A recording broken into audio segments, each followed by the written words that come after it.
I received a shocking revelation at my workplace. My daughter, left in the car, had passed away. The news came abruptly from a police officer, leaving me in a state of distress. Frantically, I hurried to contact my mother, who was supposed to be watching over my child. Thankfully, she assured me that everything was fine. My daughter was currently enjoying a snack. Relief washed over me momentarily, but it was short-lived. The penetrating gaze of the police officer raised suspicions, making me realize a hidden truth. I am Kinaya Mullen, 38 years old, residing with my husband and child. My husband, 4 years my senior, works as a sales manager at a house manufacturing company. His demanding job often keeps him occupied on both weekdays and holidays, making him less involved in childcare and household duties.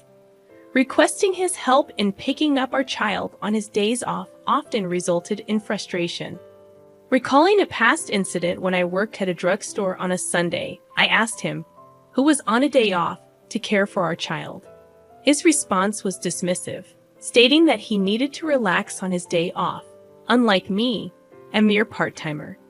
Despite my concerns about his nonchalant attitude and whether he was properly caring for our child, Lucien, who is adept at playing independently, didn't require much attention. However, that day at work was difficult as I couldn't shake off the worry about my husband's caregiving capabilities. Subsequently, I entrusted my child to my nearby living mother. Fearing confrontation and reluctant to make situations awkward, I struggled to voice my concerns. He's exhausted. I need to understand that. I reasoned with myself, grappling with the challenges of parenting and managing household responsibilities on a part-time basis. Then, a pivotal incident unfolded on a particularly cold day. At the crack of dawn, the store manager called me urgently. Could you fill in for a colleague who isn't feeling well? Staff members often covered for each other's shifts. I'll be a bit late. I have to drop off my son at my mom's, but it's fine, I assured and ended the call. Upon contacting my mother, she readily agreed, prompting me to hastily prepare. Unexpectedly, my usually reserved husband, Jeffrey, offered unusually supportive words. Should I take him to your mother-in-law's? I was taken aback by his uncharacteristic concern. Really? Are you sure? What about your job? His unexpected support astonished me, and he assured, it's all right. I'll make it on time. Observing him happily picking up our son, I expressed my gratitude. Thanks, but he needs a car seat. Why don't I use your car today? I'll even drop you off at the train station. You're not comfortable driving my car, right? His large car intimidated me, but he reassured, it's genuinely helpful. Following a safe day at work, I received sincere thanks from the store manager, and even regular customers expressed their gratitude. The warmth of appreciation made me happy. However, just before concluding my shift around 4:00 p.m., an unexpected intercom announcement summoned me to the backyard. 2 men awaited, and the store manager discreetly informed me, it's the police, introducing me with a puzzled expression. This is Cam Mullen, police. Yes, I am Mullen. Despite my confusion, I struggled to piece together the situation, but nothing seemed to justify a policeman in casual attire approaching me. The officer scrutinized me from head to toe, urging me to remain calm as he delivered the devastating news. Please calm down and listen. Your daughter has passed away. Daughter? Whose daughter? My confusion deepened as they proceeded to explain the grim circumstances. A 1-year-old girl had tragically succumbed to the cold in my car, parked behind the station. The police, treating me as a suspect, detailed how the adjacent car's driver had discovered the distressing scene, prompting an ambulance call that proved too late. Only then did I realize I was under suspicion for creating the tragic situation. Wait a second. I don't understand what you're saying. I have a son, and my mother is with him today. Yes, I'll cooperate at the police station. Despite my protests and attempts to clarify, the police officer lightly patted me down, refusing to let me speak further. It became apparent that they assumed I had left my child unattended in the car while I was at work. Treated like a criminal, It was only after being placed in a police car that I was granted permission to contact my mother. This is absurd. I'm with him, of course. My mother, unaware of the situation, seemed shocked by my call. Despite the relief flooding over me upon hearing the voices of my mother and son, knowing my child was safe, the stark reality of the girl's tragic death in my car lingered. Upon reaching the police station, a detective with an intense gaze relentlessly questioned me, describing how my husband had taken our child to my mother's place that morning seemed to temporarily dispel suspicions. However, my attempts to contact my husband during the police inquiry remained unanswered. They asked, "Can you confirm if you know the missing girl?" This moment proved more challenging than the initial suspicion. Gazing at the girl, appearing peacefully asleep, I cried, overwhelmed with guilt. Unfortunately, I only had a vague impression of having seen her somewhere. Honestly admitting this to the police, they urged, "If you recall anything, contact me," finally releasing me as darkness enveloped the outside. Anxious to reunite with my son, I rushed to my mother's house. In the midst of explaining the situation to my mother, tears flowed, providing comfort as my child slept peacefully. Returning home after 9 p.m., my son fell asleep once more. I attempted numerous calls to my husband, who remained unresponsive. A midnight message arrived, revealing an unexpected business trip. Despite my immediate call, there was no answer, so I messaged back, informing him of the unsettling events. However, subsequent attempts to reach him were met with silence. The following day, I faced the morning after a sleepless night, haunted by a lingering concern.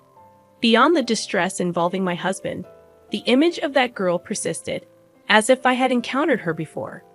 Resolving to seek answers, I waited for my husband's work hours to commence, gathering the courage to make the call.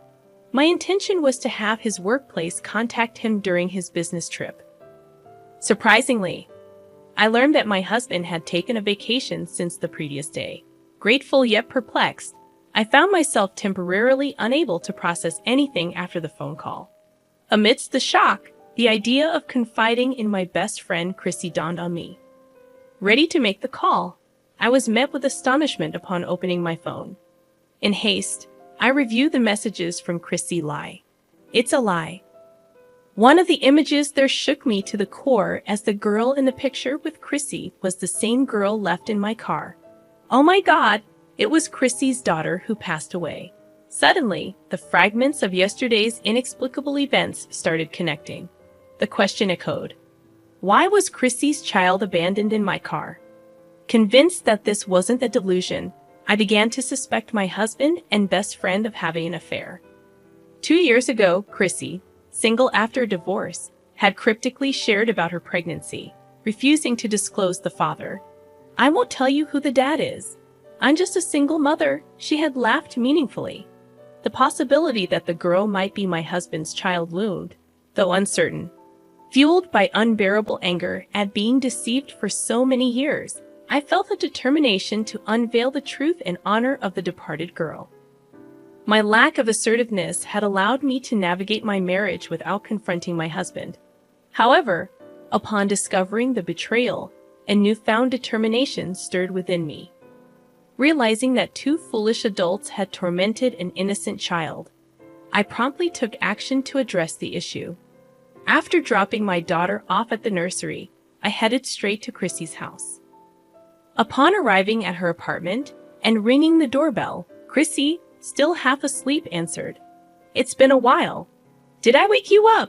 Huh, Kanaya, what's going on?" Chrissy, lacking makeup, attempted to shut the door, but I anticipated it and placed my bag between the doors. "There's Jeffrey too, right? Let's talk, the 3 of us." Despite Chrissy's panic, I found myself chuckling, perhaps due to the absurdity of the situation. Chrissy seemed unnerved by my strange laughter. "All right, you should have told me you're coming," she grumbled but gestured for me to come in. Navigating to the back room, I heard my husband's voice calling out in surprise. "What, Kenya?" He was still in bed. However, his surprise was short-lived, and by the time he joined us in the living room, He seemed prepared to face me. "Well, you've already found out," he nonchalantly remarked as soon as he saw my expression. Chrissy, who had been visibly upset moments ago, was now grinning behind my husband. "Can you not make fun of me? I have something I want to ask." "Oh, I'm scared." Despite the urge to scold Chrissy for her unserious demeanor, I suppressed it. "I assume you've already been informed about her daughter. If you know that, why are you two here? Why haven't you gone to pick her up?" It seemed they anticipated that I would be contacted regarding Chrissy's daughter. I couldn't fathom their actions, wondering just how much they knew about the situation. "Give me a break. The police are taking care of that kid right now." She didn't even realize her child was missing and was shockingly optimistic. I learned, feeling disheartened by her ignorance.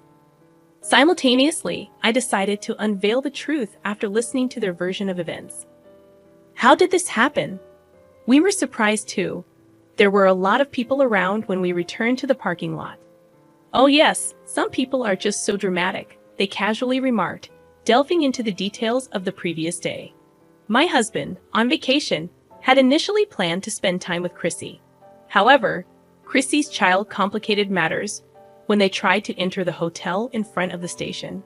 That's why he parked my car in a lot and went to the hotel with her child still inside. As I learned of this impulsive decision, my jaw couldn't help but drop. When I exited the hotel and returned to the parking lot, the police were surrounding my car. He even saw the ambulance and thought it was a bad situation, so he ran away. In a typical scenario, one would be concerned about the child's safety, but they interpreted the situation in their favor. I'm dismayed to hear that she's relieved to be free from taking care of her child, under the protection of the police. "How long has your relationship been going on?" I confronted them directly, urging them to share their side of the story. "You're insensitive, Kaya. Right after I got divorced, it's been 4 years. I gave her some advice during her divorce, and things happened. It's a common pattern, I guess. Back then, I had suspected my husband of having an affair. Pregnant and anxious, I chalked it up to overthinking. I was astounded that my best friend was involved. So you're the father of Chrissy's child. Unlike my son, my daughter is cute." My husband candidly admitted, almost as if he aimed to provoke me. He confessed to the spontaneous idea of using my car, considering that Chrissy lacked one, and using my car with a child car seat would make outings with all three of them more convenient. "Then you should have divorced me and married Chrissy," I retorted, feeling like our time together had been wasted, placing the blame squarely on my husband. Yet again, he made an absurd claim. "If you do that, my company will find out about the affair and the child. It will hinder my promotion." The idea of sacrificing our relationship for such reasons filled me with disgust towards my husband. "Kenya, that's not all." Chrissy, standing beside him, condescendingly laughed. "Jeffrey told me his wife is a submissive housekeeper who doesn't talk back, allowing him to do whatever he wants." I questioned, "Okay, but were you okay with that? You have kids too." I pondered while Chrissy burst into laughter. "Ha, I'm sick of marriage. I just want financial support for my living expenses." "Oh yes, unlike Kaya, Chrissy costs me a lot. She's high maintenance. Ha ha ha." My husband and Chrissy, speaking openly, seemingly treated me as if I were invisible. Faced with their selfishness, my patience neared its limit. "Anyway, what's our plan now? You can't escape this." I subtly directed the conversation. "Is it that much of a trouble, Chrissy? Go pick her up." "Then we got caught, so I have to pick her up. But the police will be mad at me." "Yeah, she's not old enough to come home alone. So far, they don't seem to care about her child even once. And when they speak, it's all about their own worries. Enough is enough. There's no room for sympathy." Finally, I decided to reveal the truth. "Honestly, I'm dumbfounded. Both of you only think about yourselves." "Oh, what do you want to say?"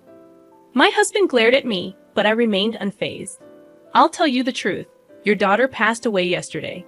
She was left in the car in the middle of winter," I revealed, watching as their eyes widened, and they screamed. "Poor thing. I can't imagine how cold it was." "Oh, you're lying. Your shallow actions have cost the life of a young child." Chrissy pointed at me, shouting angrily. "It's all your fault, Kaya." "Chrissy, You can't be mad at me. Why don't you reflect on yourself a little?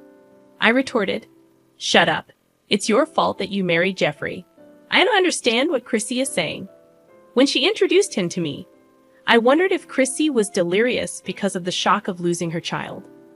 When I'm having a hard time with my divorce issues, you can't get married to show it off to me.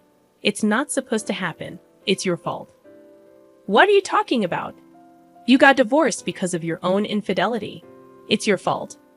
No, it wasn't supposed to be like this. Chrissy, who started crying, continued to blame herself, saying, I should have been happier. On the other hand, my husband attempted to make excuses in front of her, sobbing. Oh, it's none of my business. I was just going to have an affair from the beginning. It's too late. Chrissy's child doesn't really know I'm the father, does she, Kenya? We're not divorced yet, are we? Saying that, he approached me. I brushed his hand away and uttered in the lowest voice possible, Coward, don't show up in front of me again. Ignoring their ugly argument, I slipped away to the police. 2 days later, a call from the police informed them that the surveillance camera footage from the parking lot was the deciding factor, leading to their arrest. Both of them would now face justice properly. Their actions had set them on a long and arduous road filled with thorns. Meanwhile, I started to live a peaceful life with my mother and son. At the suggestion of the drugstore manager, I ended up working as a full-time employee. The unexpected restart of my life filled me with excitement.